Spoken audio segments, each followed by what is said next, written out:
को ये बताइए कि अगर रमजान में उम्रा खुल गया, लाइक अभी तो बंद है, तो अगर मेरा तो ये इरादा है कि मैं उम्रा जाऊं और उम्रे पे अपना पूरे का पूरा रमजान गुजारूं। अगर ना हुआ इंशाल्लाह, अगर ऐसे ही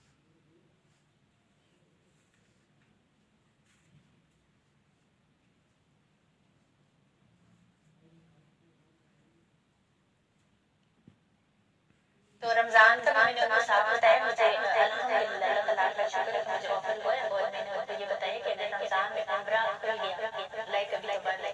तो अगर मेरा तो ये इरादा है कि उम्रा जाऊं और उम्रे पे अपना पूरे का पूरा रमजान गुजारूं। अगर ना हुआ इंशाल्लाह, अगर ऐसे ही हालात है तो इस काम को